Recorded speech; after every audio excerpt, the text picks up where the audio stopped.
ចិនដានឹកហត់ថាបងបីត្រកងស្នេហាជីវ៉ាផ្ដល់ភាពកក់ក្ដៅ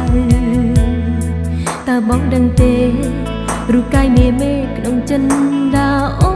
នណាពើ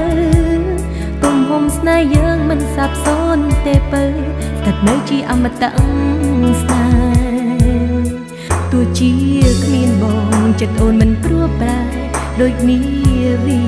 មិនដែលរសាន់ឃ្លាតឆ្ងាយចោលផែសាច់ចាថ្នមថាក្ដីស្នេហ៍លូសូនប្រាណបងឃ្លាតឆ្ងាយចិត្តស្ដាយអាឡងអានុសាសនាស្មងដកជាប់ចិនស្រីលុះដល់ខ្សែជាតិនេះព្រួតបងសងជាតិថ្មីជួបប្រងថ្លំថ្លៃរហូតទំហំស្នេហ៍ស្មងប្រព្រំចិត្តស្រីលាភពខ្មៅអាប្រៃអត់ប្រណីពុនលោកស្នេហាលបលួចពងរត់គូសងសា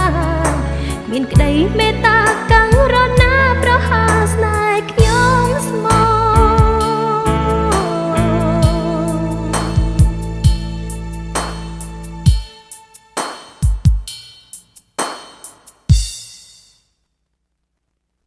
មើលមេឃាកាយរងាសែនកំព្រាក្នុងចិនដានឹកហត់ថាបងបីត្រកងស្នេហាជីវ៉ាផ្ដល់ភាពកក់ក្ដៅតើបងដឹងទេរូបកាយមេក្នុងចិនដាអូនណាពើទំហំស្នេហ៍យើងមិនសាបសូន្យទេពើស្ថិតនៅជាអមតៈស្នេហ៍ទោះជាគ្មានបងចិត្តអូនមិនព្រួតប្រែដូចនេះវាមិនដែលរសាន់ឃ្លាតឆ្ងាយចោលផែសាច់ចាថ្នមថាក្ដីស្នេហ៍លូសូនប្រាណបងឃ្លាតឆ្ងាយចិត្តស្ដាយអាឡងអានុសាសនាស្មងដកជាប់ចិនស្រីលុះដល់ខ្សែជាតិនេះព្រួតបងសងជាតិថ្មីជួបប្រងថ្លំថ្លៃរហូតទំហំស្នេហ៍ស្មងប្រព្រំចិត្តស្រីលាភពខ្មៅអាប្រៃអត់ប្រណីពុនលោកស្នេហាលបលួចពងរត់គូសងសាគ្មានក្ដីមេត្តាកាំងរណាប្រហាស្នេហ៍ខ្ញុំស្មង